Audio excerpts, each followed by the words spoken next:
The embroidered signature inside the collar of her stolen gown read someone else's name, and Willa Zimmerman felt the last thread of hope in her chest snap clean through.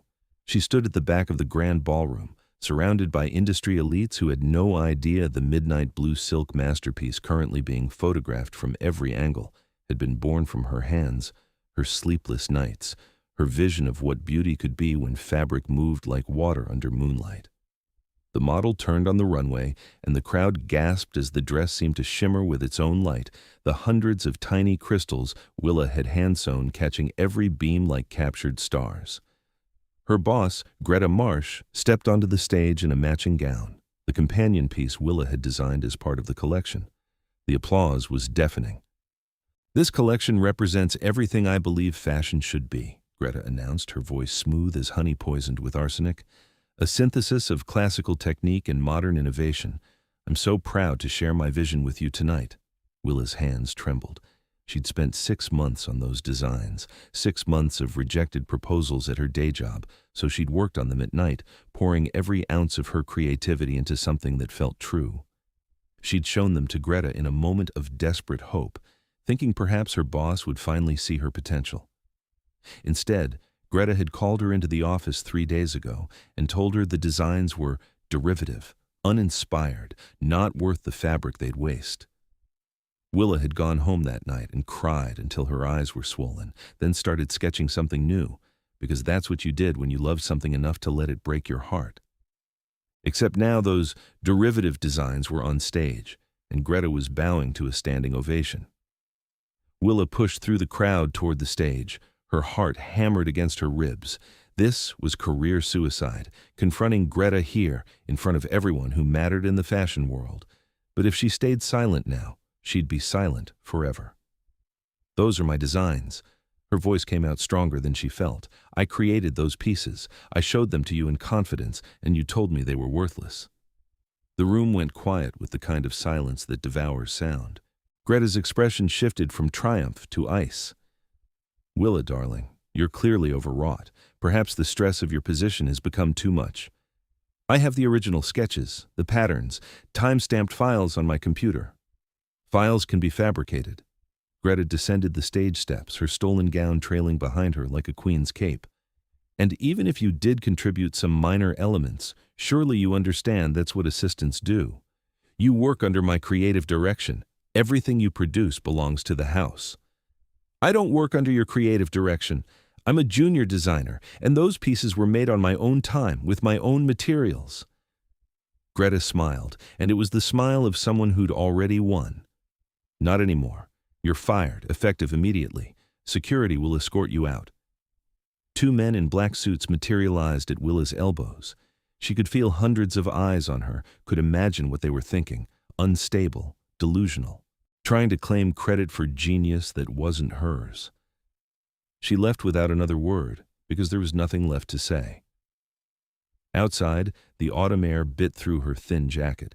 She'd taken the subway to the Gala, scraping together enough money for a simple black dress that would let her blend in with the catering staff. Now she walked because she couldn't bear to be underground, to be trapped in a metal tube with strangers while her career burned to ashes. She didn't have a plan, didn't have anywhere to go except her tiny studio apartment where the rent was already 2 weeks late. The fashion world was small, and Greta was powerful. By morning, Willa would be blacklisted from every house that mattered. The thought made her laugh, a bitter sound that echoed off the buildings. She'd spent 5 years working her way up from intern to junior designer. 5 years of barely sleeping, of eating ramen so she could afford good fabric for her portfolio pieces, of believing that talent and hard work mattered. She'd been so stupidly naive. Her feet carried her through the financial district, past darkened office buildings and the occasional late-night diner. She wasn't paying attention to where she was going until she looked up and saw the lights. The Argenum building rose like a cathedral of glass and steel, and every window blazed with golden light. Banners hung from the facade, advertising the Nightfall Gala, the vampire aristocracy's annual social event. It was invitation only, restricted to the immortal elite and their specifically chosen human guests.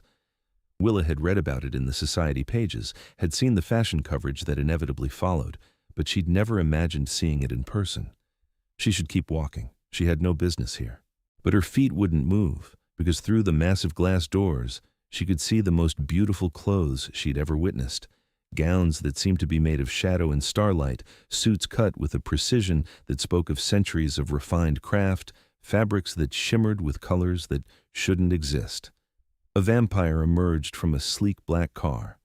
He was tall, with the characteristic pale skin and snow-white hair that marked his kind, dressed in a charcoal suit that probably cost more than Willa's entire year's salary. His eyes caught the light and gleamed red for just a moment before returning to their human disguise of dark brown. He looked at her, really looked, and Willa felt pinned in place like a butterfly on display. Then he was gone, disappeared into the building with fluid grace that made walking look like an art form. Willa wrapped her arms around herself. She needed to go home. Needed to figure out how to salvage something from the ruins of her career. But then the doors opened again, and a couple emerged, the woman wearing a gown that made Willa's breath catch. The fabric was a deep crimson that seemed to glow from within, the bodice structured in a way that was both architectural and organic, and the skirt moved like living flame. It was stunning. It was revolutionary. It was hers. Not the exact gown, but the design. The prototype she'd made for the collection before Greta had told her it was too ambitious, too expensive, too much.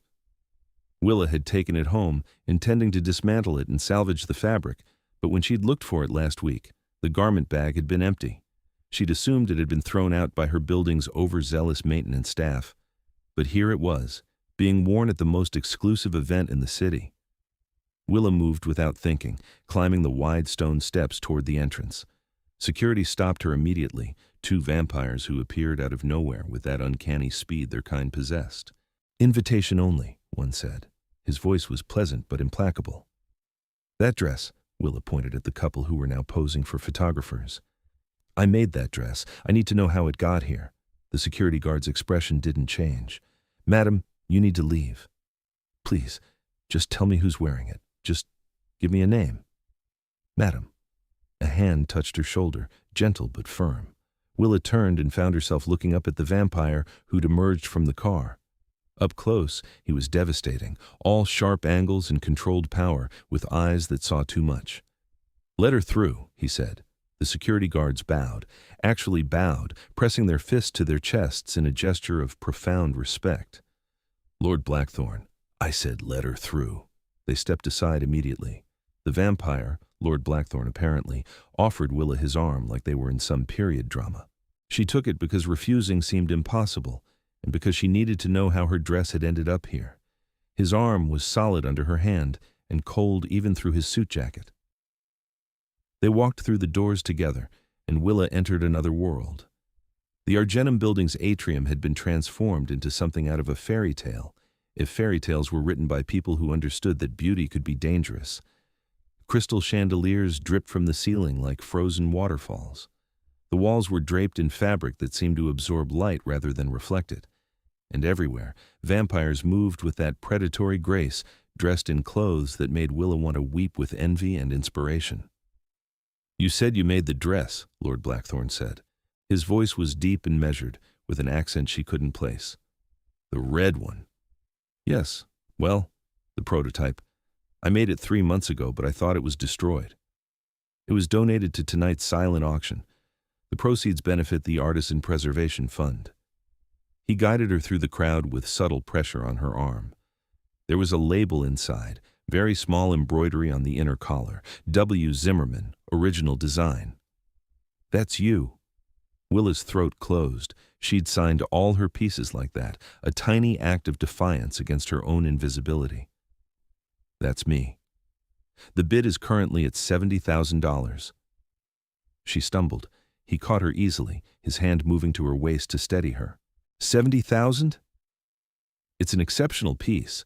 Whoever created it understands structure and movement in a way that's rare, even among those of us who've been studying fashion for centuries. He looked down at her with those unsettling eyes. "The craftsmanship is museum quality?" "Thank you." The words came out as a whisper. "I'm sorry, I don't know your name. Your real name, I mean." "Malachi Bathory." He said it like he expected her to recognize it, and after a moment, she did. You own House of Bathory, one of the most prestigious fashion houses in the world, known for combining classical technique with avant-garde design. You dressed 3 queens last year for their coronation portraits. 4, actually. The Danish queen's portrait hasn't been released yet.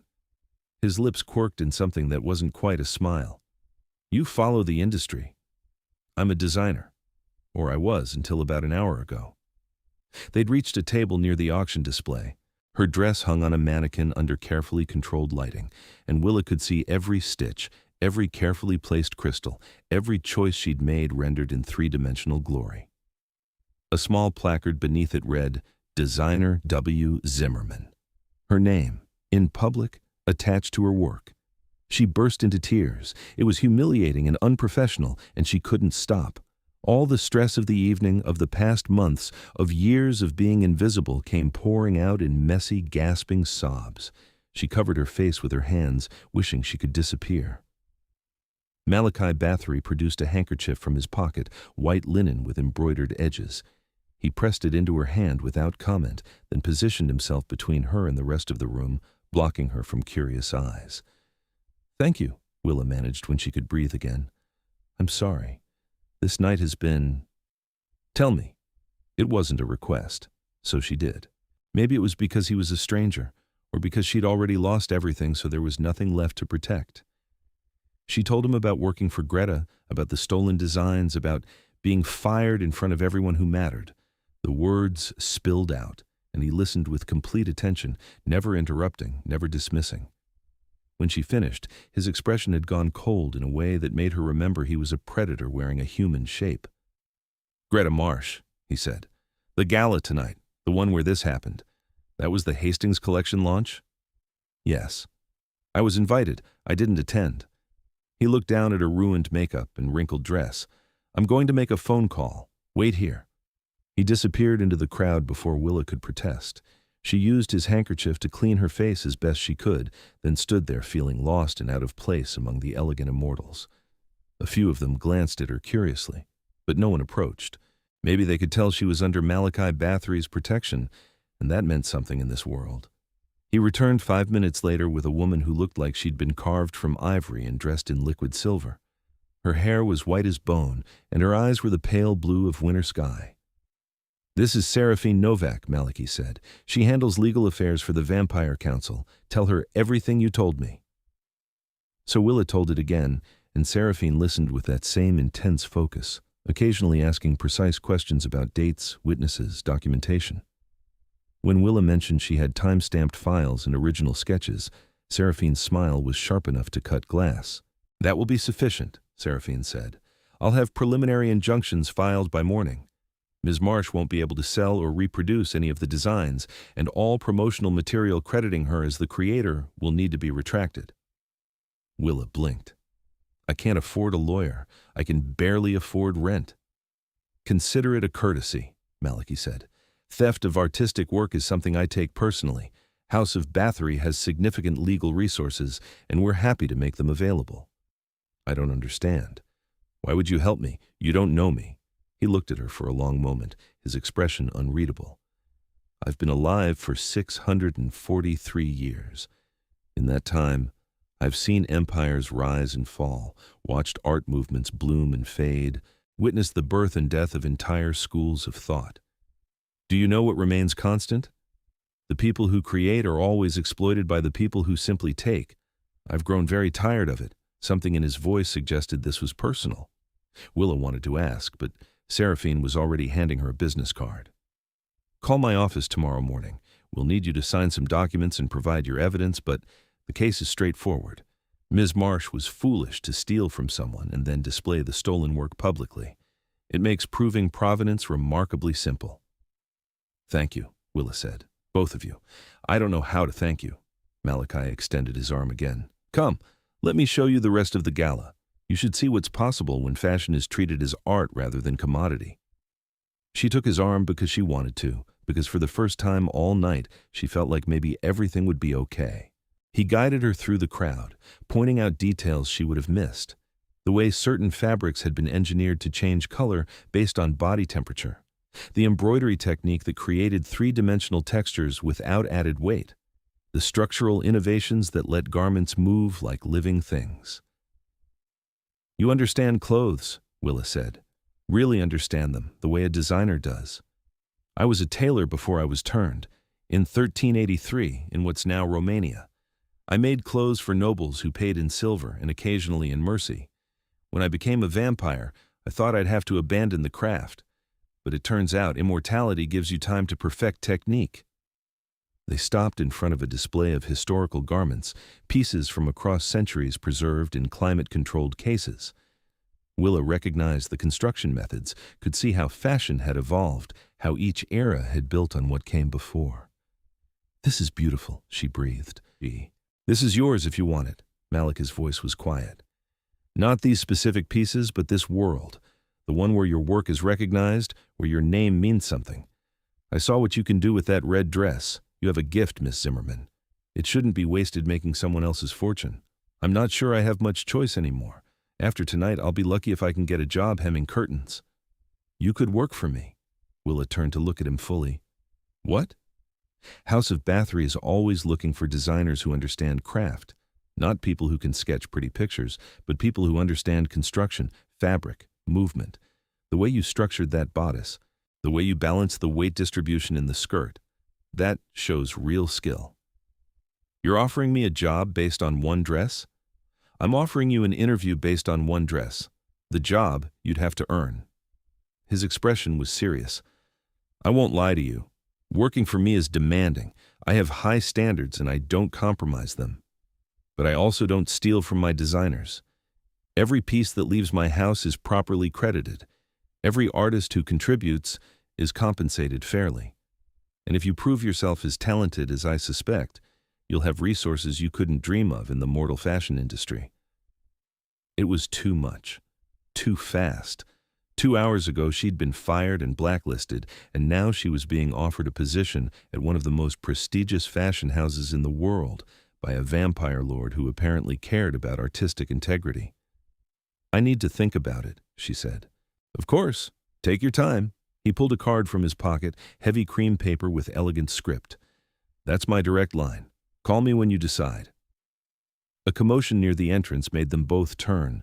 A vampire had just arrived, surrounded by an entourage of fawning courtiers. He was handsome in a predatory way, with slicked-back white hair and a suit that screamed expensive, but somehow landed on ostentatious. "Casimir Draven," Maliki said, and his voice had gone flat. "He runs an investment firm that specializes in creative industries, publishing, music, fashion. He acquires promising companies, strips them for profit, then moves on." "You don't like him." "I don't respect him." "There's a difference." Maliki's jaw tightened almost imperceptibly. "He has no appreciation for art. He sees only numbers, markets, profit margins, and he's been trying to acquire House of Bathory for the past decade." Casimir's gaze swept the room and landed on them. His smile was all teeth. He started walking over, and Willa felt Maliki tense beside her. "Lord Bathory," Casimir said when he reached them. "What a surprise to see you here. I thought you avoided these frivolous social gatherings." "I make exceptions when the cause is worthwhile. The Artisan Preservation Fund does important work." "Yes, yes, preserving the past, how noble." Casimir's attention shifted to Willa, and she resisted the urge to step back. "And who is this? I don't recognize her from the usual circles." "Miss Willa Zimmerman," Maliki said before she could answer. "The designer responsible for that remarkable piece in the auction." Casimir's eyes narrowed. "Zimmerman, that name sounds familiar." "It shouldn't," Willa said. "This is my first public showing." No, I'm certain I've heard it." He pulled out his phone, typed rapidly. Then his smile widened. Yes. There was an incident tonight at the Hastings launch. A disgruntled assistant made a scene. Claiming credit for Greta Marsh's new collection, the reports say she was escorted out by security. Quite embarrassing." Willa's face burned. "That's not what happened." "Isn't it? Because according to multiple witnesses, you accused Ms. Marsh of theft in front of industry leaders. That's quite a serious allegation to make without proof." "She has proof," Maliki said. His voice was soft, which somehow made it more dangerous. "Original sketches, patterns, time-stamped files, all of which will be submitted as evidence when the lawsuit is filed tomorrow morning." Casimir's smile didn't falter. A lawsuit. How unfortunate. Legal battles can be so expensive, so time-consuming. Even if Miss Zimmerman wins, her reputation will be damaged by association. The fashion world doesn't like controversy. The fashion world likes talent, Malachi countered, and Miss Zimmerman has it in abundance. Perhaps. Or perhaps she's a copycat who made lucky guesses. Casimir looked at Willa with cold assessment. Either way, I wouldn't invest in her future if I were you, Lord Bathory. It seems rather uncertain. He walked away before either of them could respond. Willa felt sick. The way he'd said invest had carried implications beyond money. He's backing Greta, she said. Isn't he? Malachi nodded slowly. Greta Marsh expanded her operation significantly about 8 months ago. New studio, larger staff, more expensive materials. That kind of growth requires capital, and Casimir Draven specializes in providing it. If he's invested in her house, he'll want to protect that investment. So he'll fight the lawsuit. He'll fight everything. Casimir doesn't lose gracefully. Malika looked down at her, his expression grim. You should know what you're getting into. This won't be simple. He has resources, connections, and 6 centuries of experience in crushing opposition. Willa thought about walking away, about letting Greta keep the credit, about finding some quiet job where no one would notice her. It would be easier, safer. But she'd spent 5 years being invisible, and she was so tired of it. I'm not backing down, she said. Something shifted in Malachi's expression. Respect, maybe, or recognition of shared stubbornness. Good. Neither am I. They stayed at the Gala for another hour. Malachi introduced her to people she'd only read about, masters of their crafts who'd been refining their skills for decades or centuries. They treated her with cautious courtesy, clearly unsure what to make of this human who'd arrived under the Vampire King's protection. Because that's what Malachi was, she realized. Not just a lord, but the Lord, the one the others deferred to, whose opinions carried weight. She'd stepped into a world she barely understood, and she was relying on the goodwill of someone who could crush her as easily as protect her. The thought should have terrified her. Instead, she felt oddly safe. They left together when the auction closed. Her dress had sold for $92,000, all of which would go to the preservation fund. Willa's name was announced as the designer, and the applause that followed made her eyes sting with fresh tears. Malachi's driver was waiting with a sleek black car that probably cost more than Willa's entire life. He opened the door for her. I'll take you home, Malachi said. She gave him her address, which was in a neighborhood that got steadily worse the farther from downtown you went. The driver didn't react, just pulled smoothly into traffic. Inside the car, the seats were soft leather and the air smelled faintly of something expensive and woodsy. Thank you, Willa said into the comfortable silence, for tonight, for everything. You don't need to thank me. I did nothing extraordinary. You believed me. When everyone else thought I was crazy or lying, you believed me. He turned to look at her, his face half in shadow. I recognized quality when I saw it, both in your work and in your character. That's not kindness, Miss Zimmerman. That's pattern recognition developed over centuries. Still, thank you. They pulled up in front of her building, which looked even more run down next to the gleaming car. Willa reached for the door handle, then paused. The job offer, she said. Is it still open? Yes? Then I accept. If the interview goes well, I mean. I'd like to work for House of Bathory. His smile was small but genuine. Come to my office tomorrow evening, 6 o'clock. Bring your portfolio and any pieces you're willing to show me. I'll make my assessment then. Evening, because of the sun. Because of the sun, he agreed. It's not fatal to me anymore. Not at my age, but it's uncomfortable. I prefer to conduct business after dark. I'll be there. She climbed out of the car and watched it pull away, standing on the sidewalk until the taillights disappeared. Then she went up to her apartment and collapsed on her bed, fully clothed, too exhausted to even take off her shoes. Sleep didn't come easily. Her mind kept replaying the night, jumping from the humiliation of being fired to the surreal experience of attending a vampire gala to the unexpected kindness of a 600-year-old lord who apparently cared about artistic integrity. It felt like a dream, the kind you wake from with disappointment. But when she finally drifted off, she was smiling. Morning brought reality in the form of her phone, ringing at 7. Willa answered without checking the caller ID, still half asleep. "Miss Zimmerman, this is Seraphine Novak. I'm calling to schedule our meeting." Willa sat up so fast her head spun. "Yes, of course. When?" "This morning, if possible. The sooner we file, the better. Can you come to my office at 9? "I'll be there." Seraphine gave her an address in the financial district, then hung up without pleasantries. Willa looked at her clock. 7:15. She had less than 2 hours to shower, dress professionally, gather all her documentation, and get across town. She made it with 5 minutes to spare, breathless and probably sweaty despite the autumn chill. Seraphine's office was in one of those buildings where even the lobby intimidated you, all marble floors and vaulted ceilings. The receptionist directed her to the 73rd floor, where Seraphine waited in a conference room surrounded by file boxes and a laptop. "Sit," Seraphine said, gesturing to a chair. "Show me everything." Willa spread out her sketches, her patterns, her fabric samples. She pulled up her computer and showed Seraphine the dated files, the progression of designs, the notes she'd made about construction techniques. Every piece of evidence she had that these designs were hers. Seraphine went through it all with methodical precision, occasionally taking photos or making notes. After an hour, she sat back and nodded. "This is airtight. Ms. Marsh will have a difficult time arguing against documented evidence that predates her collection by 6 months. I'll file for an injunction this afternoon. Expect some pushback, possibly quite aggressive. Mr. Draven doesn't like losing." Malachi mentioned he's invested in Greta's house. "He owns 60% of it, actually. We did some research last night." Seraphine's smile was cold. "Which means if Ms. Marsh goes down, Mr. Draven takes a significant financial loss. He'll throw considerable resources at this to protect his investment." "Can we win?" "Yes, but it won't be pleasant." Seraphine leaned forward. "I need you to understand what you're committing to. This will be public, possibly ugly.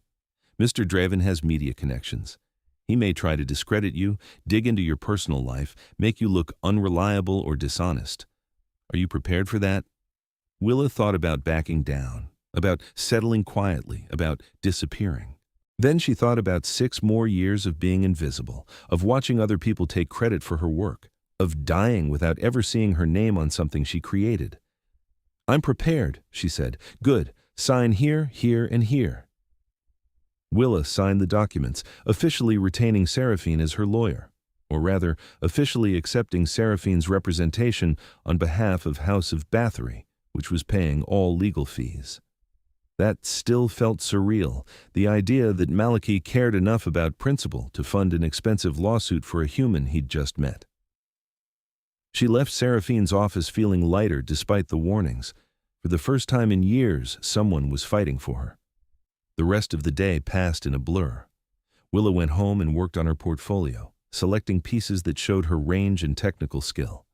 She had a few finished garments, things she'd made for herself or friends, and she photographed them carefully, making sure the construction details were visible.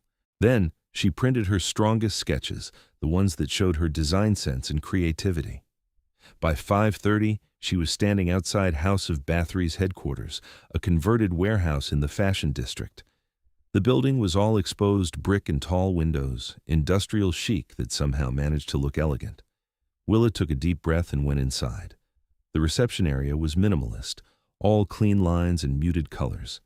A young woman sat behind a desk, human by the warmth of her skin, and she smiled when Willa approached. "You must be Miss Zimmerman. Lord Bathory is expecting you. Top floor, door at the end of the hall." Willa took the elevator up, clutching her portfolio case. The top floor was one open space divided by elegant screens and carefully placed furniture.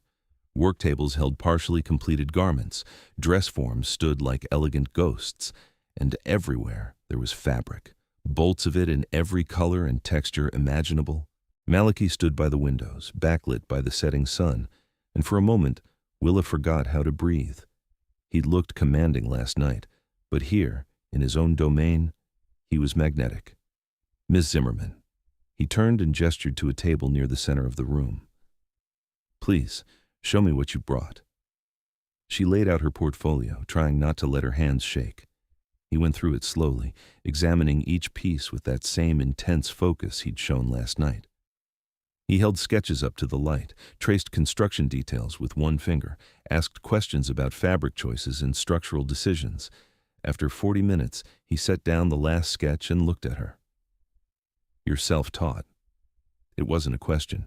Willa nodded anyway. "I couldn't afford design school. I learned from books, from taking apart clothes I found at thrift stores, from trial and error." "It shows, not in a bad way," he added quickly.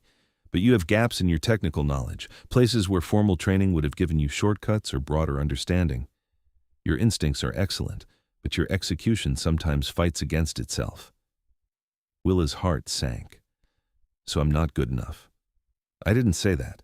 He picked up one of her sketches, a gown she'd designed for a fantasy ball that would never happen. "You have raw talent that most trained designers would kill for. You understand proportion and movement intuitively. But you need guidance, structure, someone to teach you the techniques you're missing and help you refine your vision. Are you offering to do that?" "I'm offering you an apprenticeship, not a design position, not yet. You'll work directly with me for 6 months, learning technique, studying historical construction methods, understanding how great fashion is built. If you prove yourself during that time, we'll discuss a permanent position." "An apprenticeship?" Willa tried not to sound disappointed. "Doing what exactly?" "Making things. Deconstructing garments to understand how they work. Studying fabric behavior. Learning draping, pattern making, advanced sewing techniques. All the things you've taught yourself incompletely." He paused. "It won't be glamorous. You'll spend a lot of time doing basic tasks, perfecting fundamentals. But at the end of 6 months, you'll be twice the designer you are now." It wasn't the job offer she'd hoped for, but it was more than she'd had yesterday, when her future had been nothing but blacklist and failure. "What's the pay?"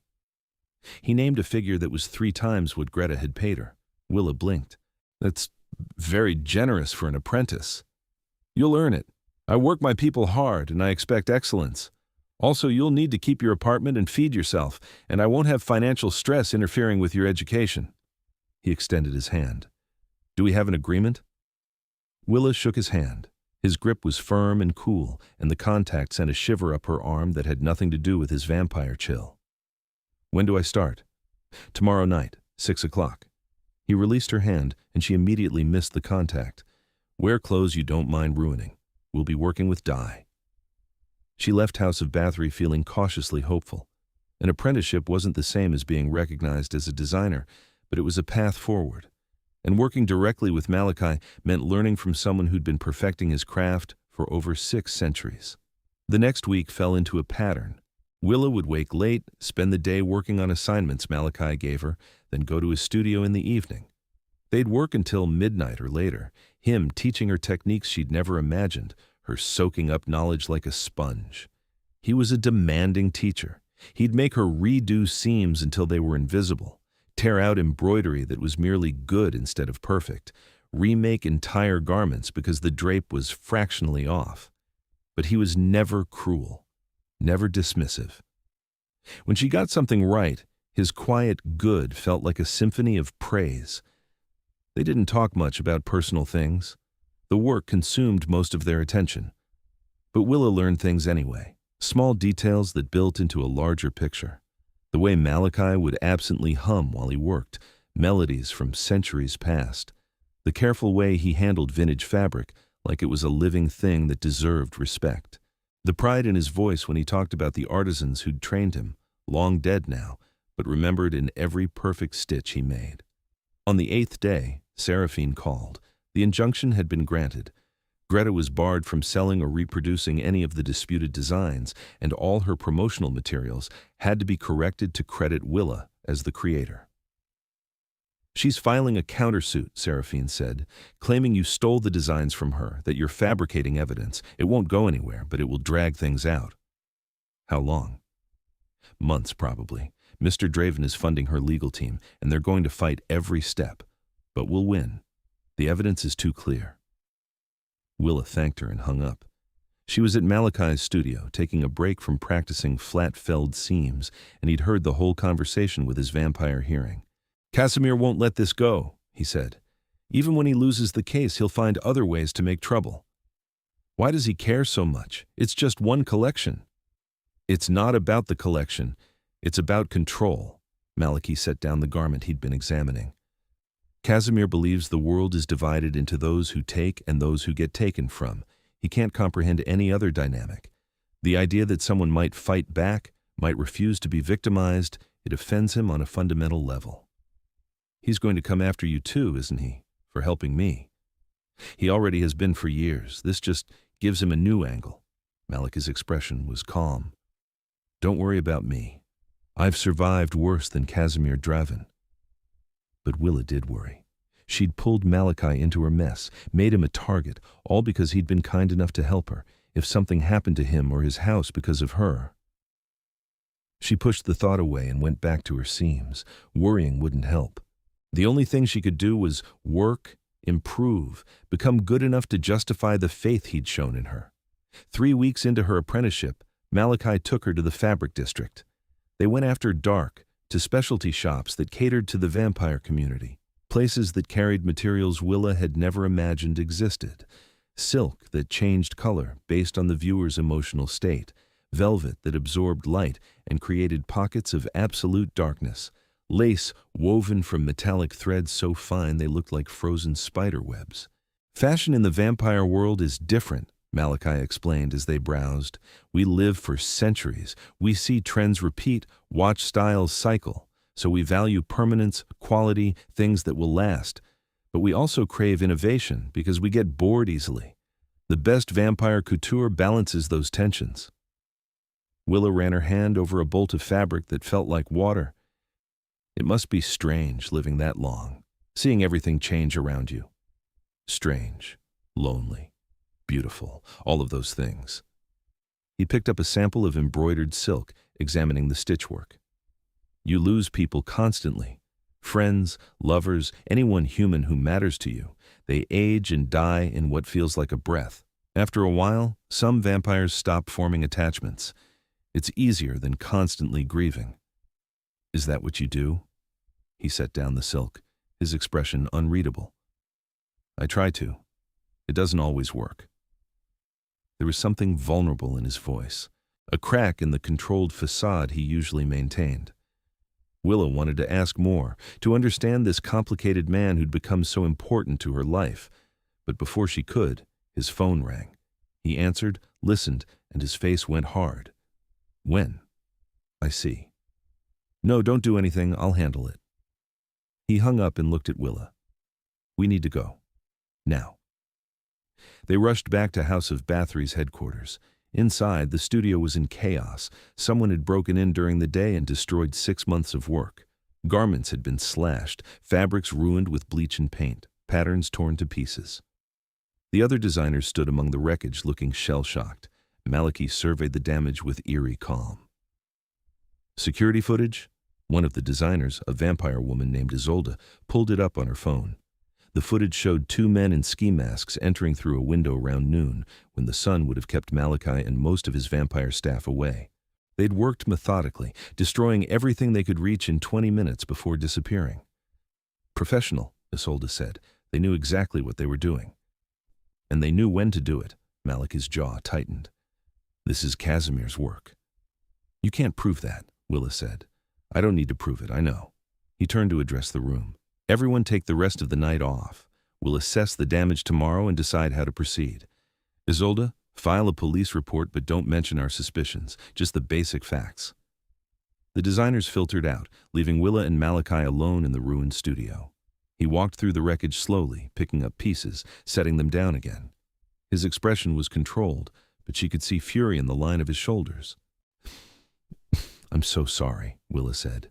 This is my fault. If I hadn't... Don't. His voice was sharp. This isn't your fault. This is Casimir being what he's always been. A petty tyrant who strikes at soft targets because he can't face real opposition. But he's striking because of me.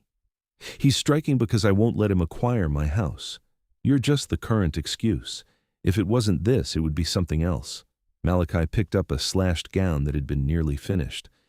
He's done things like this before. Sabotaged competitors, destroyed reputations, burned literal bridges to maintain his control. The Vampire Council tolerates it because he's careful never to break our laws directly. Can't you do something? Fight back? Not without proof, and Casimir's too clever to leave evidence. Those men won't talk. They'll have been paid enough to make jail time worthwhile, and they won't know who really hired them. It's untraceable. Willa looked at the destruction around them. Months of work, gone. What about the collection you were working on, the one for Fashion Week? We'll have to pull out. There's no time to remake everything. His voice was flat. Casimir wins this round. Something about his defeat made Willa's chest ache. Malachi was always so composed, so in control. Seeing him like this, surrounded by destroyed art, was unbearable. We could make a new collection, she said. He looked at her. In 6 weeks? With no materials and a destroyed studio? We have materials. All those fabrics we bought tonight, they're still in your car. And the studio can be cleaned. The destruction looks worse than it is. They went for visual impact, slashing things rather than actually stealing or burning. Most of the equipment is fine. She walked over to him, close enough to see the gold flecks in his brown eyes. You said I needed to learn how to work under pressure, how to create something from nothing. This is that.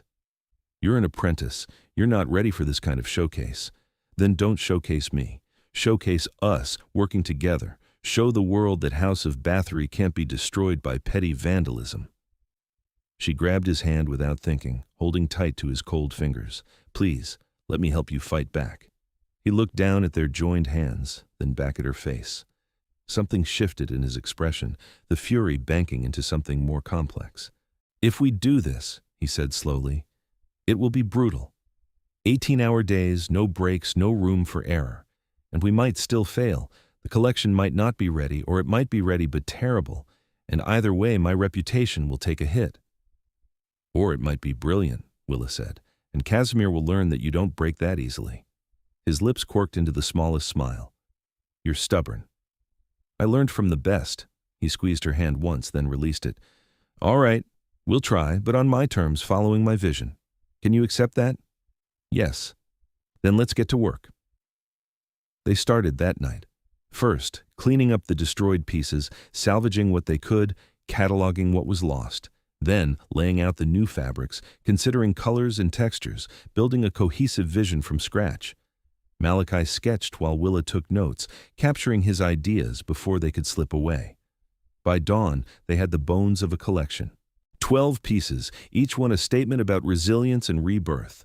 Garments that incorporated the destroyed fabrics, patches of slashed silk and torn velvet woven into new designs. Making beauty from ruin. Willa went home to sleep for a few hours, then returned at sunset. The other designers had come back too, and when they saw the sketches, their faces lit up. This is brilliant, Isolde said. Political without being heavy-handed, personal without being self-indulgent. It's also impossible, another designer, a human man named James, pointed out. We have 6 weeks to make 12 complete looks from scratch. That's not enough time. Then we'll work faster, Malachi said.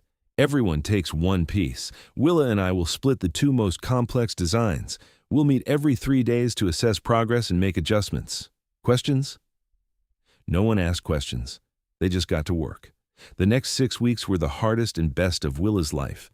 She worked until her fingers bled, until her eyes crossed with exhaustion, until she dreamed in fabric and thread. Malachi was always there, working beside her, his presence both demanding and comforting. He'd appear at her elbow when she was struggling, show her a better technique, then disappear back to his own work. They didn't talk much during those weeks. There was no time. But the silence between them was comfortable, the quiet of 2 people who understood each other without needing words. Sometimes their hands would brush as they reached for the same tool, and the contact felt electric. Sometimes Willa would look up and find Malachi watching her with an expression she couldn't read, something between pride and tenderness and hunger. She told herself she was imagining it. He was 600 years old, a vampire lord, someone who existed on a completely different plane from her mortal life. But her heart didn't care about logic. It beat faster every time he smiled at her, every time he said her name in that careful way, every time his fingers touched hers. She was falling for him, had maybe already fallen, that first night when he'd believed her without question and offered his protection. And that was terrifying, because people like her didn't end up with people like him.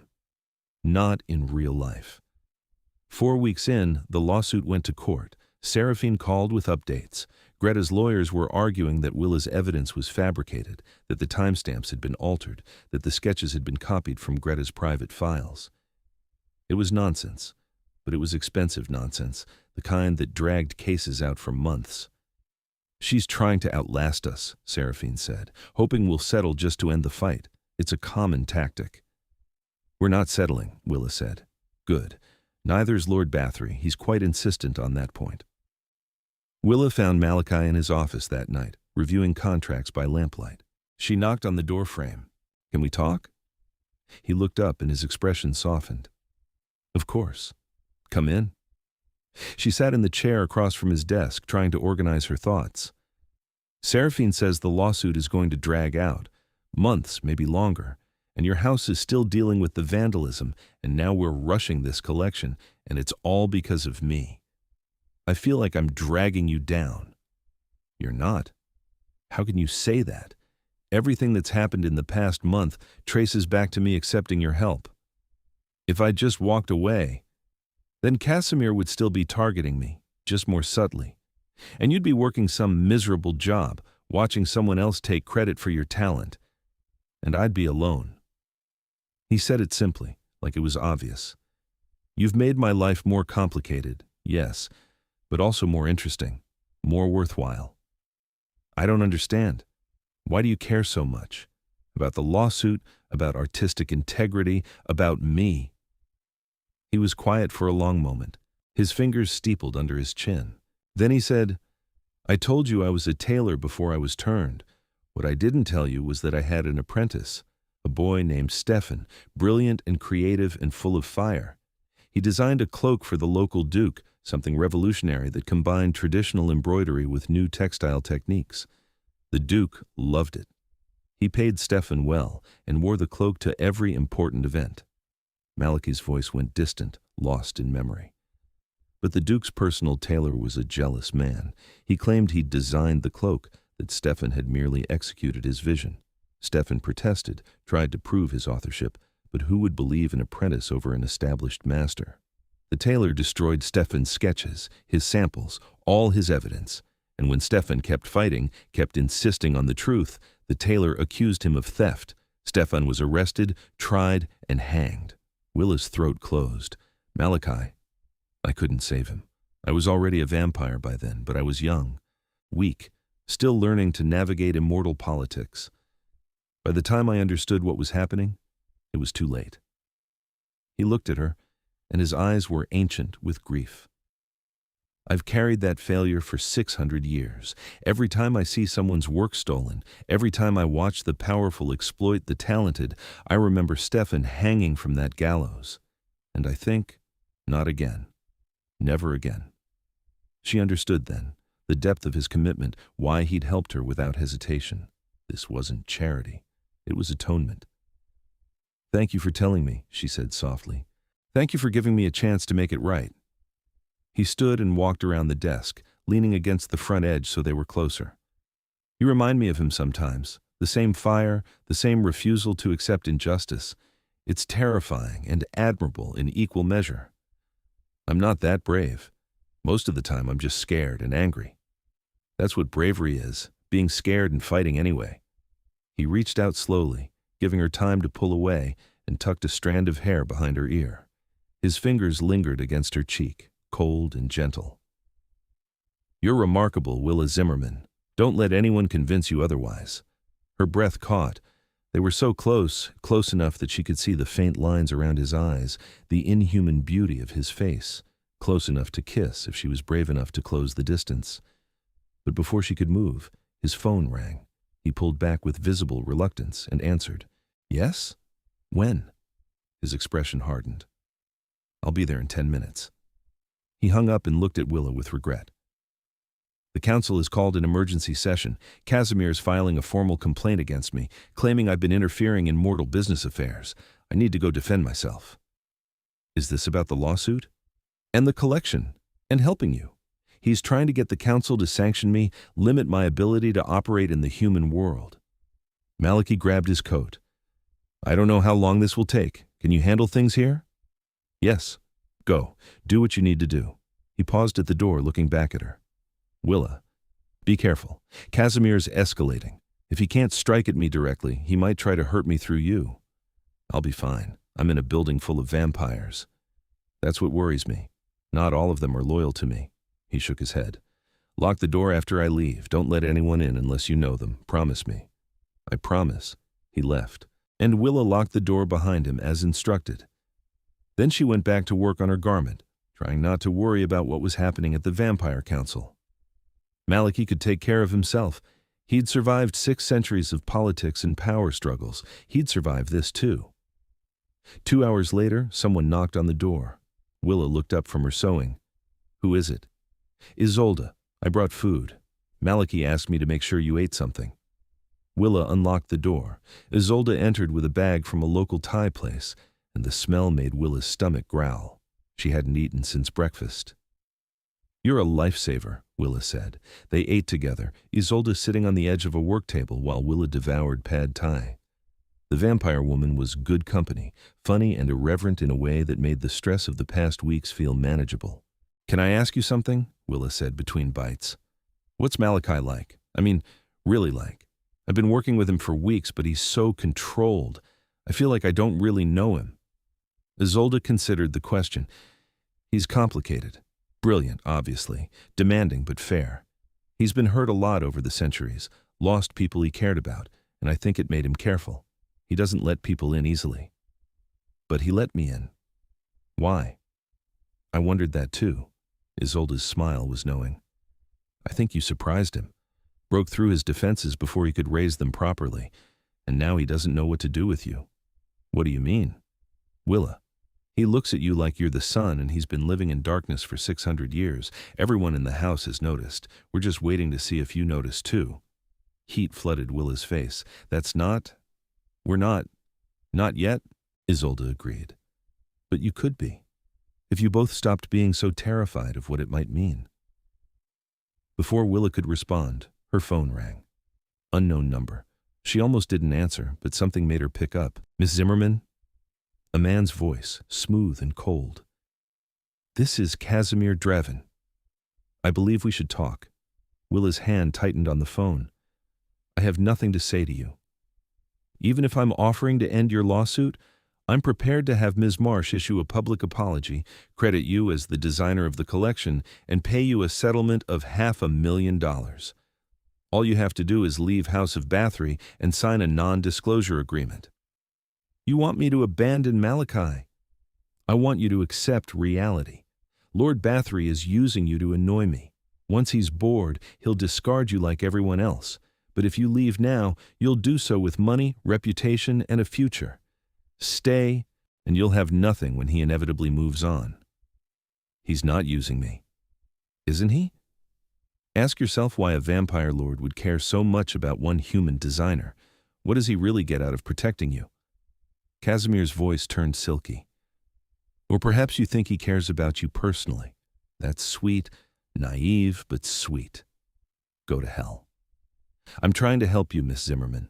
Malachi Bathory has lived for over 600 years. He's had hundreds of lovers, forgotten thousands of people. You think you're special? You're a brief distraction. Accept my offer before you get hurt. Willa hung up. Her hands were shaking with anger and something worse, because part of her, the scared part that had never believed in fairy tales, wondered if Casimir was right. The door opened and Malachi walked in, his expression thunderous. The council sanctioned me. I'm barred from directly interfering in mortal business disputes for the next 6 months. I can still run my house, but I can't use my influence or resources to fight Greta's lawsuit. What does that mean for my case? It means Seraphine will have to continue alone, without House of Bathory's backing. She's excellent, so you'll probably still win, but it will take longer. And Casimir just successfully demonstrated that he can control my actions through bureaucratic manipulation. He looked at her, really looked, and his expression changed. What happened? You're upset. Willa told him about the phone call, about Casimir's offer. Malachi listened with growing fury. He's trying to isolate me, Malachi said. Take away my resources, my allies, my ability to fight back. It's a standard tactic. I should have anticipated it. Is he right? The question came out smaller than she intended. Am I just a distraction to you? A way to annoy him? Malachi went very still. Is that what you think? I don't know what to think. You're a vampire lord. I'm a failed fashion designer you met a month ago. Why would you risk your position, your reputation, your business for me unless there was some ulterior motive? He crossed the room in 3 strides and cupped her face in his cold hands. You want to know why? Because you're talented and brave, and you refuse to accept injustice even when it costs you everything. Because working with you reminds me why I loved fashion in the first place. Because you make me feel things I thought I'd buried centuries ago. His voice dropped. Because I'm falling in love with you, and it terrifies me. Because everyone I've ever loved has been taken from me. Willa's breath stopped. You... what? I'm in love with you. I have been since that first night, when you cried over seeing your name on your own work. I've been trying to fight it, because I'm immortal and you're not, because the ending is already written and it's going to destroy me. But I can't pretend anymore. She kissed him, reached up and pulled his face down to hers and kissed him like she'd been dying to for weeks. His lips were cold, but they warmed under hers, and when his arms came around her, pulling her close, she felt safer than she'd ever felt in her life. When they finally broke apart, both breathing hard, Malachi rested his forehead against hers. This is a terrible idea, he whispered. The worst, she agreed. I can't offer you immortality. I won't turn you. I've seen what it does, how it changes people, and I won't do that to you. I'm not asking you to. She pulled back enough to look at him. I don't want to be a vampire. I want to be me, with you, for however long we have. That won't be long enough. It will never be long enough. Then we'll make it count. She kissed him again, softer this time. No more pretending we don't feel this. No more keeping distance. Whatever time we have, let's not waste it. He held her like she was precious, like she might disappear if he let go. I don't know how to do this, how to love someone knowing I'll lose them. Neither do I. We'll figure it out together. They stood there for a long moment, wrapped in each other, finding comfort in shared fear. Then Malachi's phone rang again, and reality intruded. It was Isolde. We have a problem. Greta Marsh just released a statement to the press claiming Willa has been harassing her, that the lawsuit is part of a coordinated campaign by House of Bathory to destroy her reputation. She's playing the victim, and it's working. Social media is turning against us. Malachi's jaw tightened. I'll handle it. You can't. The council sanctions mean any statement you make will be seen as interference. You'll make it worse. Isolde paused, but Willa could speak. Tell her side of the story, if she's willing. They both looked at Willa. She felt the weight of the decision. Going public meant exposing herself to scrutiny, to judgment, to all the ugliness that came with being visible. But staying silent meant letting Greta control the narrative. I'll do it, she said. Seraphine arranged a press conference for the next morning. Willa spent the night preparing a statement with Malachi's help, writing and rewriting until her words felt true. She didn't sleep, couldn't, knowing what was coming. The press conference was held at a neutral location, a hotel conference room packed with reporters and cameras. Willa stood at the podium in a simple dress, her hair pulled back, her hands shaking only slightly as she unfolded her statement.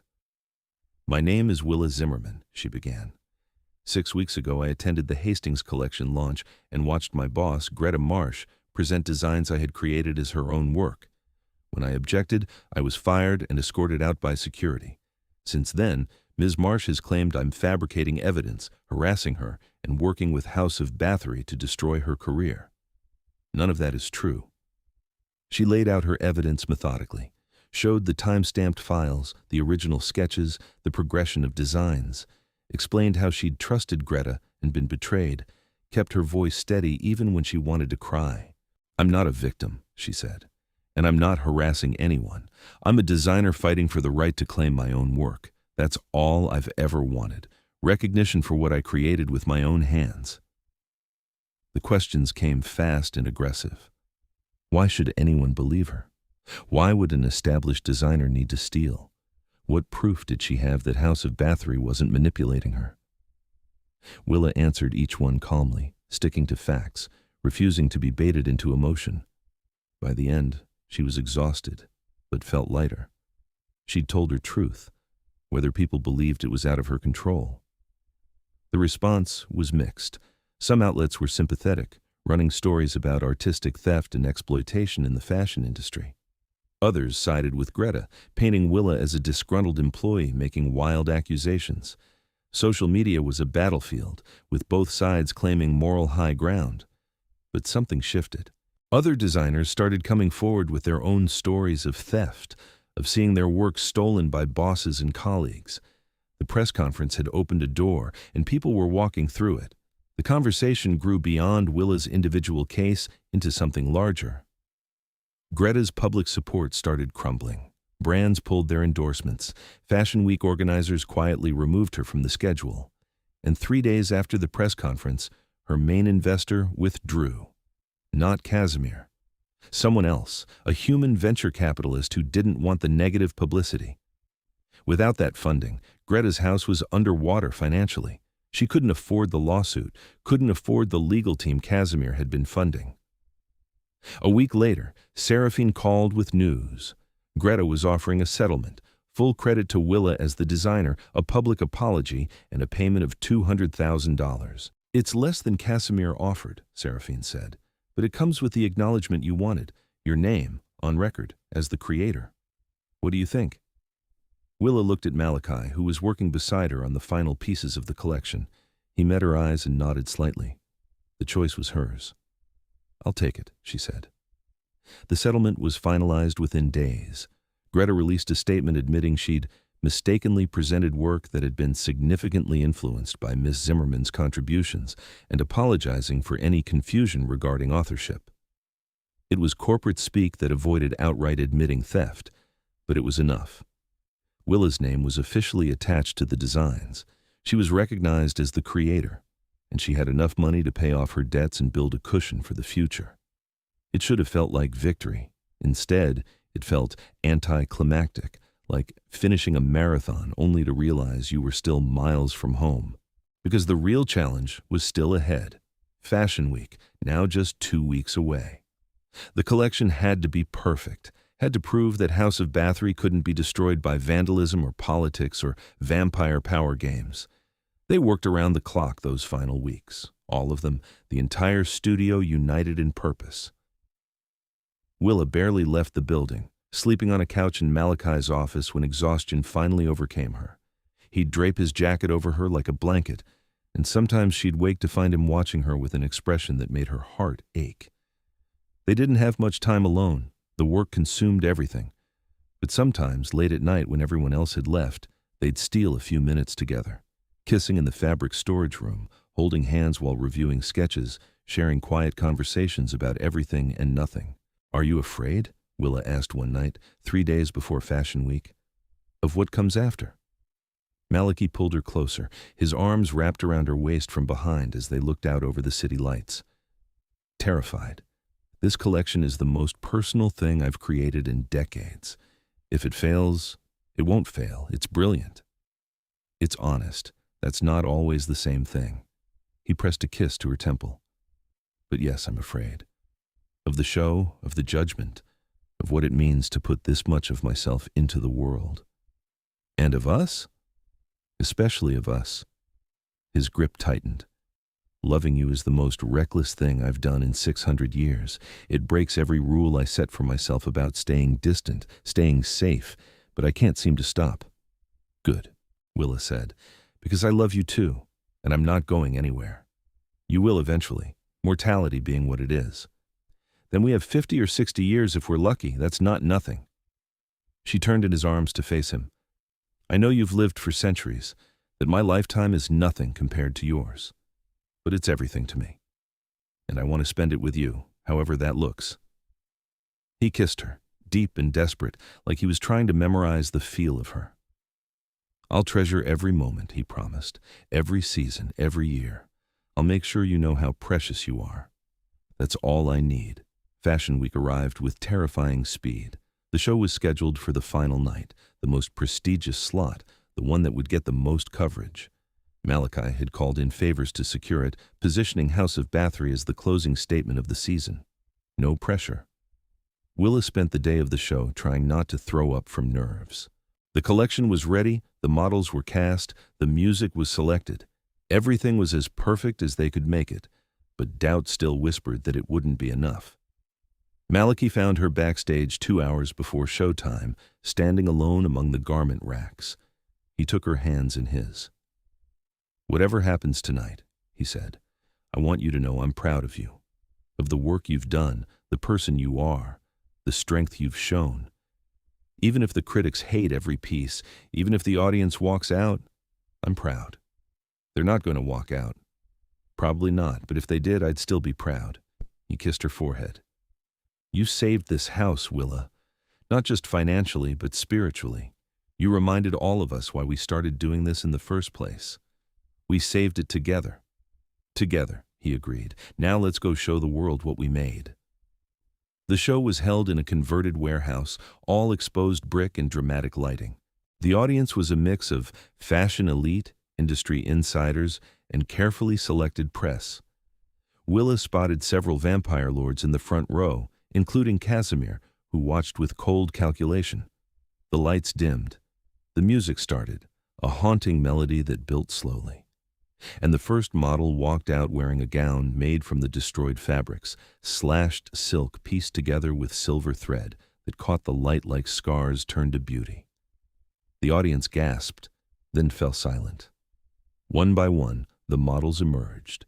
Each piece told a story of destruction and rebirth, of taking something broken and making it stronger. The clothes were stunning, technically perfect, but emotionally raw. They were fashion as statement, as art, as defiance against those who thought they could destroy beauty through simple violence.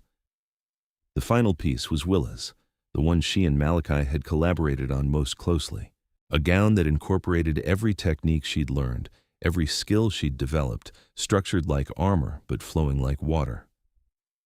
The model who wore it moved with warrior grace, and the dress moved with her, a second skin that enhanced rather than constrained. As she reached the end of the runway, a spotlight illuminated a banner that unfurled behind her. It read, "Every hand that touches art leaves its mark." This collection was created by Malachi Bathory and Willa Zimmerman, with contributions from Isolde Nightshade, James Chen, and the entire House of Bathory team. All voices matter. All creators deserve recognition. The audience erupted, not polite applause, but roaring approval, people on their feet, critics who never showed emotion openly crying. Willa stood in the wings, trembling, and Malachi took her hand. "We did it," he said. "We did it." They went out for the final bow together, Malachi in his impeccable black suit and Willa in a simple dress she'd made herself. The applause doubled, cameras flashed, and Willa saw her name, her actual name, displayed on screens around the venue, first billing, equal to Malachi's. In the front row, Casimir's expression was frozen in fury. He stood abruptly and left, his entourage scrambling to follow. Several other vampire lords watched him go with satisfaction. The after-party was a blur of congratulations and interviews. Everyone wanted to know about the collection, about the collaboration, about the statement they'd made. Willa answered questions until her voice was hoarse, always making sure to credit the team, to emphasize that this was collective work. Malachi stayed close, a steady presence at her side.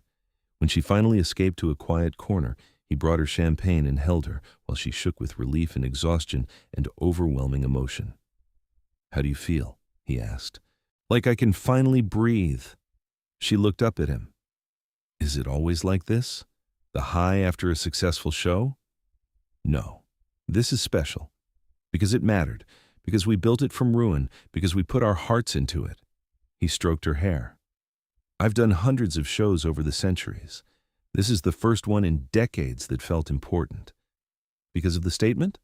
"Because of you." She kissed him there, in front of everyone, claiming him as publicly as he'd claimed her. The remaining guests politely pretended not to notice, though Willa caught several knowing smiles. The next morning, the reviews came in. They were almost unanimously positive. Critics called the collection revolutionary, deeply moving, a masterclass in collaborative creation. Several specifically praised Willa's technical skill and emotional resonance, noting her as a talent to watch. But the best review came from an unexpected source. A fashion blog run by young designers published an article titled, "Finally, Someone Gets It Right."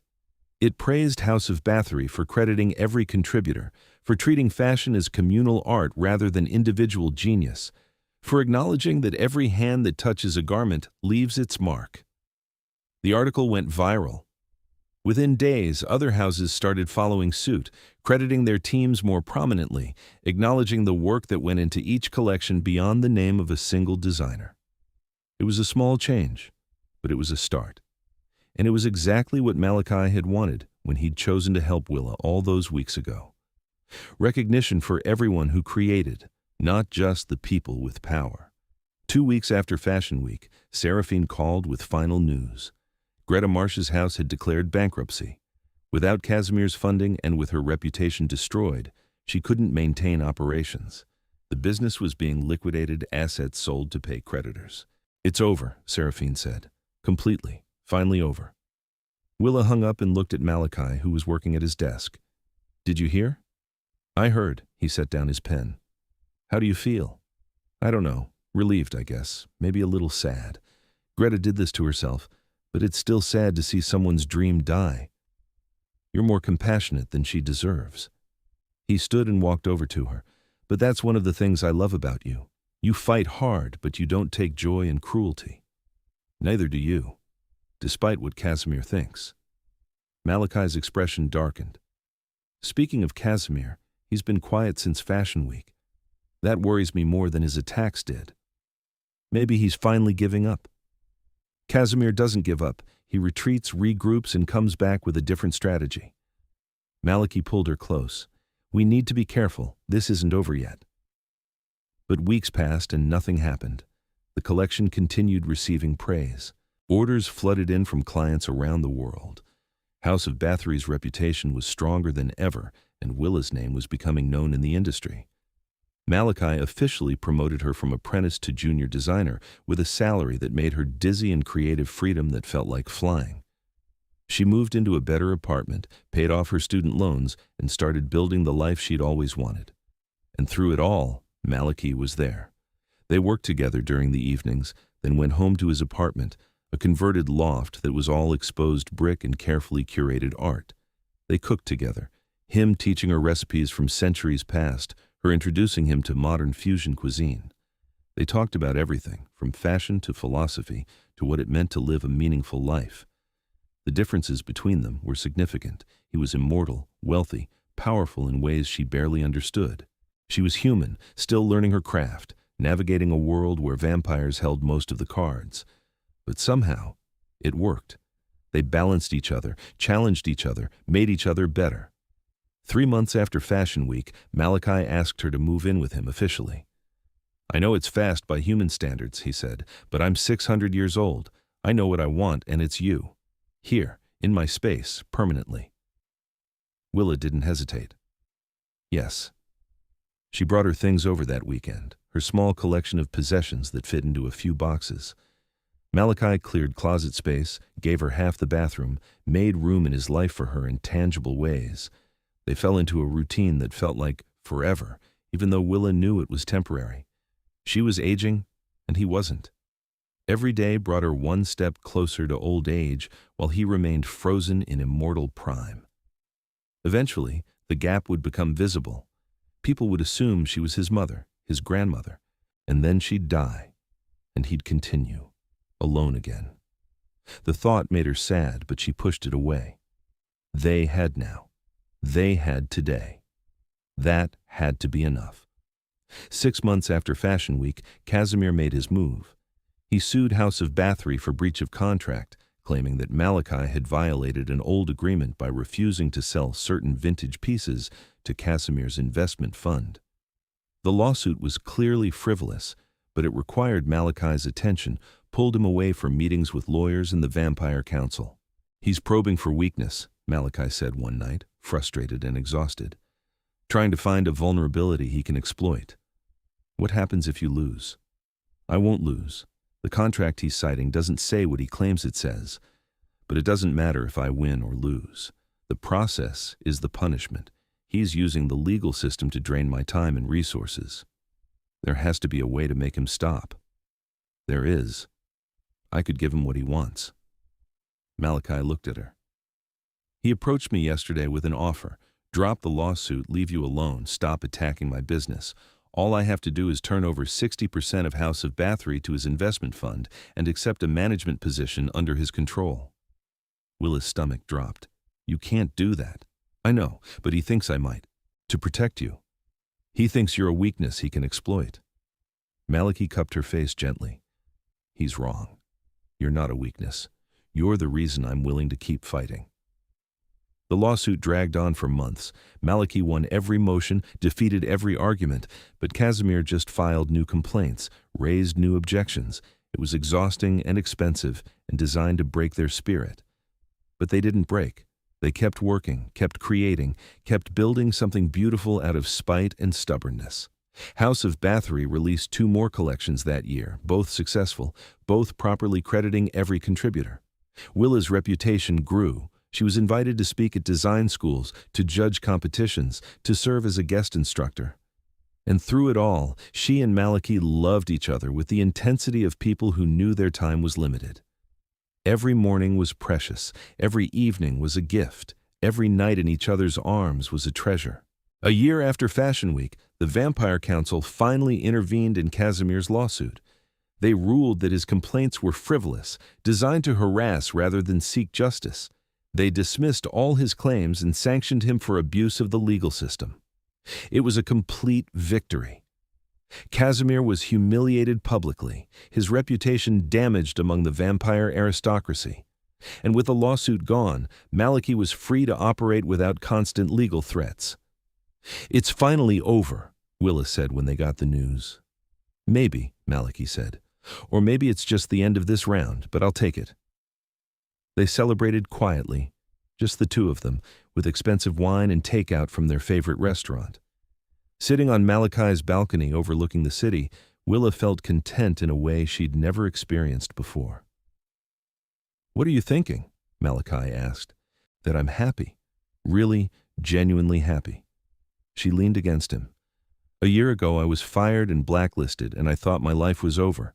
Now I'm a designer at House of Bathory, in love with a vampire lord, and I get to create beautiful things for a living. It feels like a fairy tale. Fairy tales usually end with happily ever after.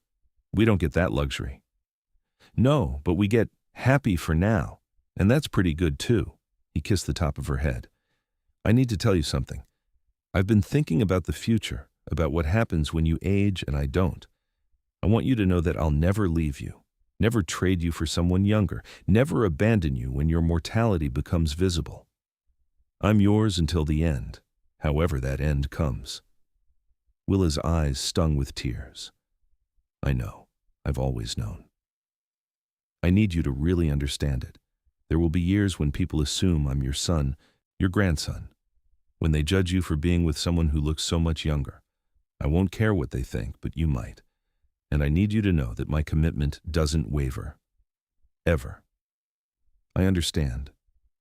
And I love you for saying it. She turned to kiss him properly. But let's not borrow trouble. We have decades before we need to worry about that.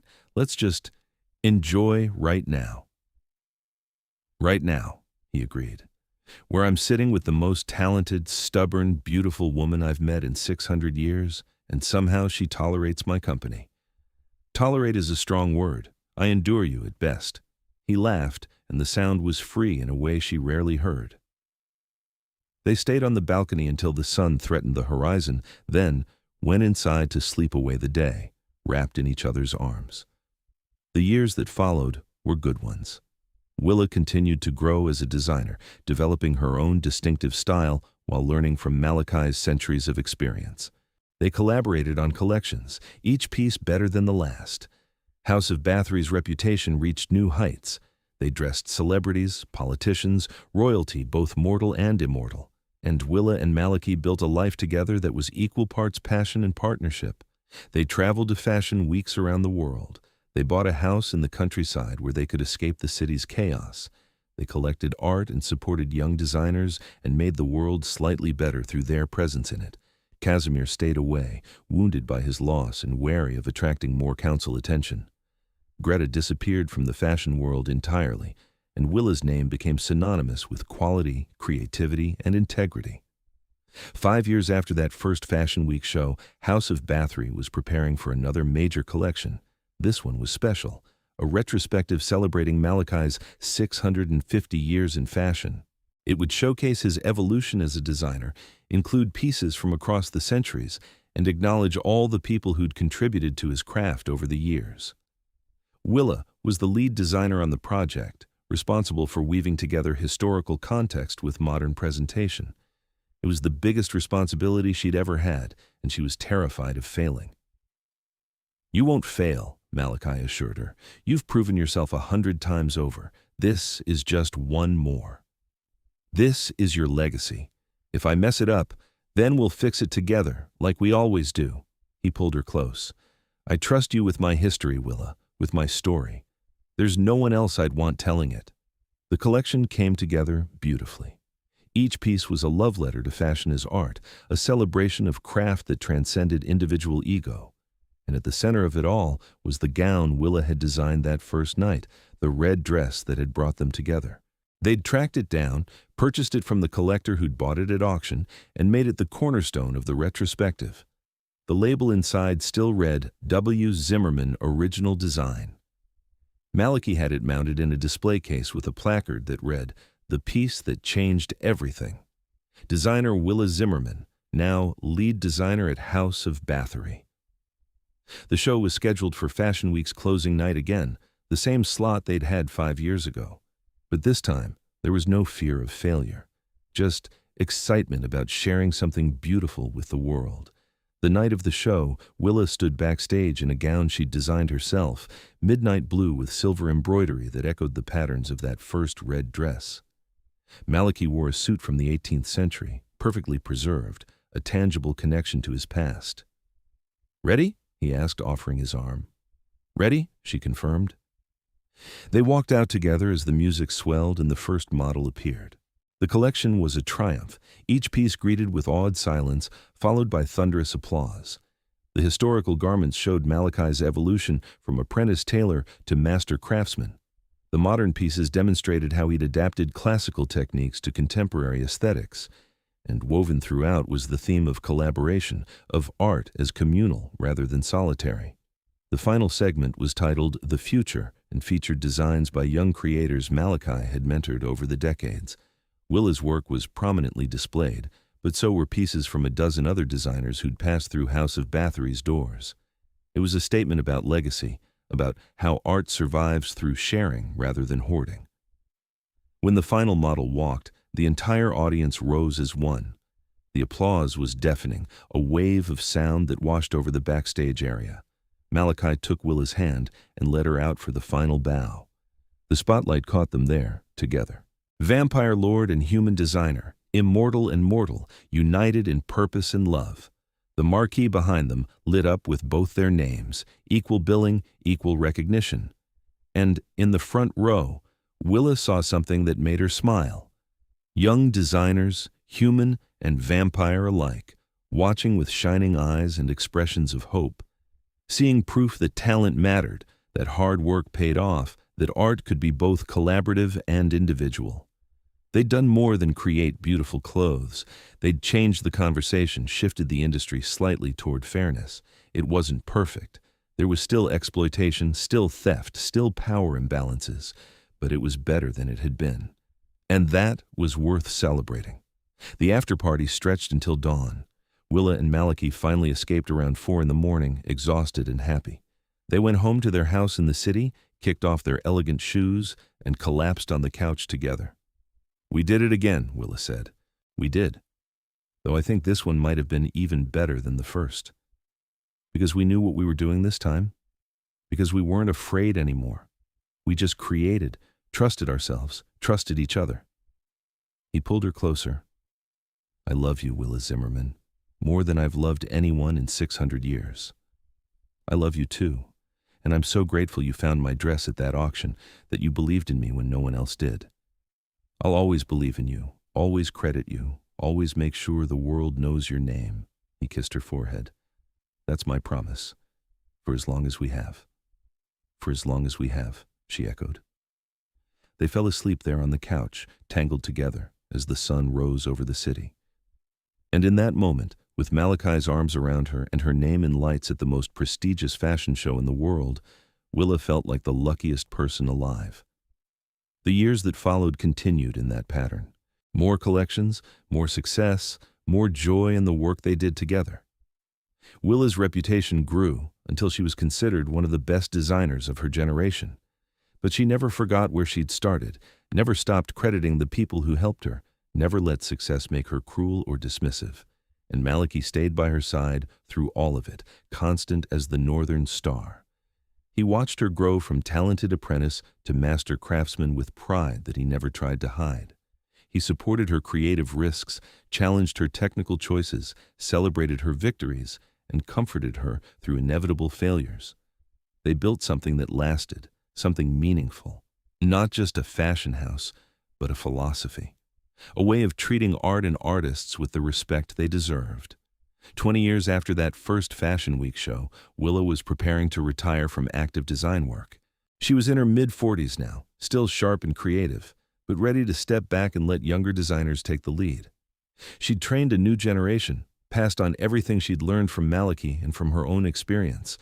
Her final collection was a love letter to fashion, to craft, to the joy of creation. Every piece reflected something she'd learned, a technique she'd mastered, a vision she'd brought to life. It was the culmination of 20 years of growth, and it was spectacular. The show was held in the same venue as her first triumph, bringing the story full circle. Malachi stood beside her backstage, looking exactly as he had 2 decades earlier, while Willa showed the marks of time. Gray threaded through her hair, fine lines marked her eyes, but she'd never felt more beautiful, more confident, more complete. "Thank you," she said to him, "for everything, for believing in me, for loving me, for building this life with me." "Thank you for letting me," he replied. "You've given me 20 years of purpose, of joy, of feeling alive in a way I'd forgotten was possible. I'm the grateful one." They kissed, there in the wings, while around them the final preparations happened. And when the music started, they walked out together one last time, presenting Willa's swan song to the world. It was perfect. Every piece, every moment, every detail. The audience wept openly, moved by the beauty and the emotion, and when Willa took her final bow, when she stood there with Malachi's hand in hers and her name shining on the marquee, she felt at peace. This was the life she'd fought for, all those years ago when she'd confronted Greta in front of everyone. This recognition, this respect, this love. She'd won not just the lawsuit, but something bigger. She'd won the right to be seen, to be valued, to matter. And she'd found something she'd never expected along the way. Not just professional success, but personal happiness. A love that transcended the usual boundaries, that made her mortal life feel infinite in its depth. After the show, after the party, after all the congratulations and tears and celebration, Willa and Malachi went home. They sat on their balcony overlooking the city, holding hands, watching the sun rise. "What now?" Malachi asked. "What does retirement look like for you?" "I want to teach," Willa said. "Really teach, not just mentor. I want to start a program for young designers who can't afford traditional schools. Teach them what you taught me, what I've learned. Make sure the knowledge doesn't die with us." "Us," he repeated. "I like the sound of that. I'll help you build it. We can use the house resources, create scholarships, bring in the best instructors." "You'd do that?" "Of course. Your legacy matters to me as much as my own. We'll make sure it continues long after—" He trailed off, unable to finish the thought. "Long after I'm gone," Willa finished for him. "It's okay. We can say it. I'm mortal. Someday I'll die. That's the deal." "I know. I just hate thinking about it." "Then don't.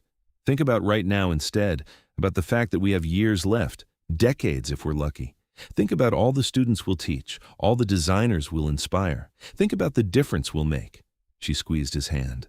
"That's immortality too, in its way. Living on through the work, through the people we've touched." He pulled her into his arms, holding her like she was infinitely precious. I love you so much it terrifies me. I love you too. Always have, always will, for the rest of my life. For the rest of your life, he agreed, and I'll carry you with me for the rest of mine. You'll never truly be gone as long as I remember you. They stayed there until full daylight, until Malachi had to retreat inside to escape the sun's discomfort. Willa followed him, and they spent the day in their darkened bedroom, making love slowly, savoring every touch, every kiss, every moment of connection. The teaching program launched 6 months later. They called it the Zimmerman Bathory Academy for Fashion Arts, and it offered full scholarships to talented students who couldn't afford traditional design schools. The curriculum combined historical technique with modern innovation, emphasized ethical practices and proper crediting, and treated fashion as both art and craft. It was immediately successful. Applications flooded in from around the world. Willa and Malachi handpicked the first cohort, 20 students who showed raw talent and deep commitment, and together they taught those students everything they knew. Willa proved to be a natural teacher, patient but demanding, willing to show something a dozen times until her students understood. She shared not just technique, but philosophy, the belief that everyone who creates deserves recognition. The students loved her, looked up to her, saw in her proof that someone from nothing could become something. Malachi taught the historical context, showed them garments from across centuries, explained how fashion had evolved and why. He was more intimidating than Willa, his vampire nature and centuries of experience creating distance. But he was never cruel, never dismissive. He respected his students as fellow artists, and they responded by working harder to meet his standards. The years passed in teaching and creating and loving. Willa grew older, the gray spreading through her hair until it was more silver than brown, the lines on her face deepening into maps of laughter and concentration. Malachi stayed frozen, eternally in his prime, and the gap between them became more visible. People started assuming he was her son, then her grandson. They got used to correcting the assumption, to seeing surprise or judgment in people's eyes when they explained their relationship. Some people were cruel about it, made comments about cradle robbing or desperation. Willa learned to ignore them, to focus on what mattered. But sometimes late at night, she'd look at Malachi's unchanged face and feel the weight of mortality. She was 50 now, then 55, then 60. Her body ached in ways it never had before. Her hands, which had created such beautiful things, grew stiff with arthritis. Her eyes needed stronger glasses. Her energy faded earlier each day. And through it all, Malachi loved her with unwavering devotion. He adapted their life to her changing needs without making her feel diminished. When her hands hurt too much to sew, he'd massage them gently and suggest they work on design instead. When she got tired early, he'd carry her to bed without comment. When she felt old and ugly, he'd hold her and tell her she'd never been more beautiful. "I mean it," he'd say when she protested. "You're the same person I fell in love with. The body changes, but you don't. Your creativity, your passion, your stubborn refusal to accept injustice, those are all still there. That's what I love. That's what makes you beautiful." On her 65th birthday, Willa officially stepped down from teaching active classes. She stayed on as an advisor, mentoring students one-on-one, but the daily grind was too much. Her body couldn't keep up with her mind anymore. Malachi threw her a party, invited everyone whose life she'd touched. The ballroom was full of designers she'd taught, students she'd mentored, people she'd inspired. They took turns telling stories about how Willa had changed their lives, how her example had made them better artists and better people. Willa cried through most of it, overwhelmed by the love in that room. She'd spent so many years being invisible, and now here she was, surrounded by proof that her life had mattered. "Thank you," she said in her speech, her voice wavering but strong. "All of you, thank you, for seeing me, for valuing what I created, for carrying my lessons forward. I'm so proud of what we've built together." Malachi held her hand throughout, his grip steady. And when the party ended, when everyone had left, he carried her to their bedroom and held her while she cried tears of joy and grief and bittersweet satisfaction. "I'm so tired," she admitted. "My body is wearing out. I can feel it." I know, I'm sorry. Don't be sorry, I've had a good life. Better than I ever imagined. I got to create beautiful things, teach wonderful students, and love an amazing man. That's more than most people get. It's not enough. It will never be enough. She kissed him, tasting salt from her tears. It has to be enough, because it's what we have. They held each other until dawn, neither sleeping, just savoring the closeness. Willa memorized the feel of his arms around her, the steady presence that had anchored her life for so long.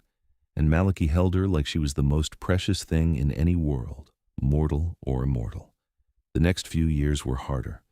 Willa's health declined steadily despite the best medical care money could buy. Her body was simply wearing out, the natural end of a life fully lived. She moved slowly now, used a cane, needed help with things that had once been simple. Malachi adapted without complaint. He'd carry her when she couldn't walk, cut her food when her hands shook too much, read to her when her eyes grew too tired.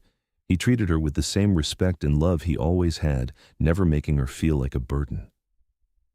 "I'm sorry," she said one day when she was 72 and particularly frustrated with her limitations. "For what?" "For growing old, for not being able to keep up, for making you watch this." He set down the book he'd been reading and took her hands.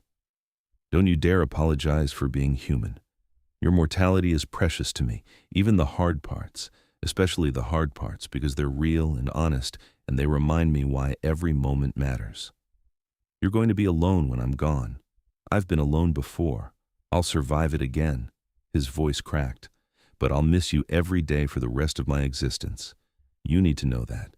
You're not just another person I loved and lost. You're the person who taught me how to live again." "I love you," she whispered. "I love you too. So much." On her 75th birthday, Willa got her affairs in order. She made a will, dividing her possessions among the students she'd taught and the family members who'd reconnected with her success. She wrote letters to important people in her life, expressing gratitude and love. She planned her funeral, choosing simple elegance over ostentation. Malachi protested weakly, not wanting to acknowledge what was coming. But Willa insisted. She wanted everything handled so he wouldn't have to make decisions while grieving. "I need you to promise me something," she said one evening as they sat together on their balcony. "After I'm gone, don't shut yourself away. Keep teaching, keep creating, keep making the world better. That's how you honor my memory." "I'll try. Promise me, Malachi. Really promise." He looked at her, this woman who'd changed his existence, whose mortal life had been the most beautiful thing he'd experienced in 600 years. "I promise.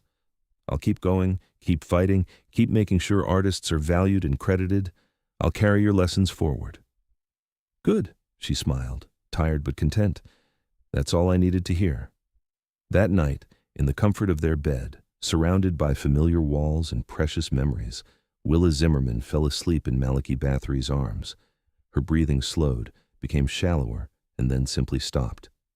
She died peacefully, without pain or fear, knowing she was loved.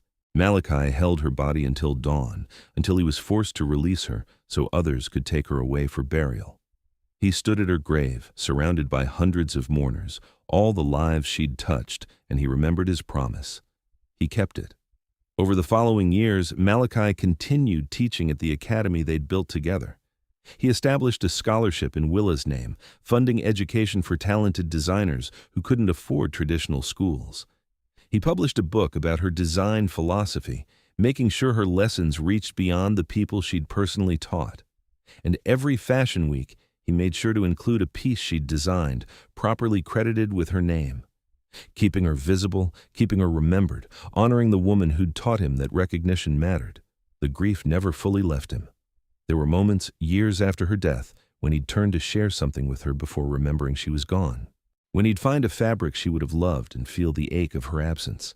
When students would do something brilliantly clever and he'd wish she could see it. But along with the grief, there was gratitude. For the 25 years they'd had together, for the life they'd built, for the difference they'd made in the world.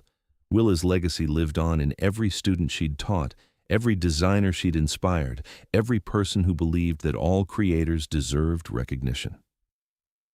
50 years after her death, the Academy had trained over 1,000 designers. Many of them had gone on to establish their own houses, their own teaching programs, their own philosophies of ethical creation. The fashion world had changed, become slightly kinder, slightly more fair. Not perfect, never perfect, but better.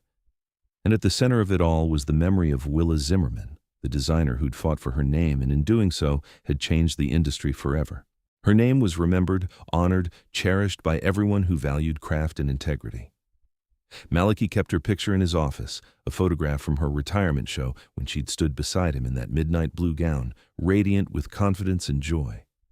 Sometimes he'd talk to it, tell her about his day, share triumphs and frustrations like she was still there to listen. In a way, she was. Her presence lingered in every corner of his life, in every lesson he taught, in every piece he created. She'd promised him immortality through memory, and she'd been right. As long as he lived, as long as he remembered, Willa Zimmerman would never truly die. And that, he thought, on those quiet nights when grief threatened to overwhelm him, was the best kind of forever. Not infinite years of existence, but a finite life so fully lived that it echoed through centuries. Willa had given him that gift, had shown him how to love without fear of loss, how to cherish each moment knowing it would end. She'd saved him, just as surely as he'd saved her that night at the vampire gala when he'd seen her name embroidered inside a garment and known he'd found something precious. They'd saved each other, two lost souls who'd built something beautiful together, and the world was better for it. That was enough. That had to be enough. And most days, when Malachi looked at all they'd accomplished, at all the lives they'd changed, he believed it was. He'd loved Willa Zimmerman. She'd loved him back. And their story, brief as it was by immortal standards, was a masterpiece that would never be forgotten. Some legacies were written in blood or conquest. Theirs was written in every seam, every stitch, every carefully credited name on every beautiful garment that bore their mark. And that was the most perfect ending either of them could have asked for.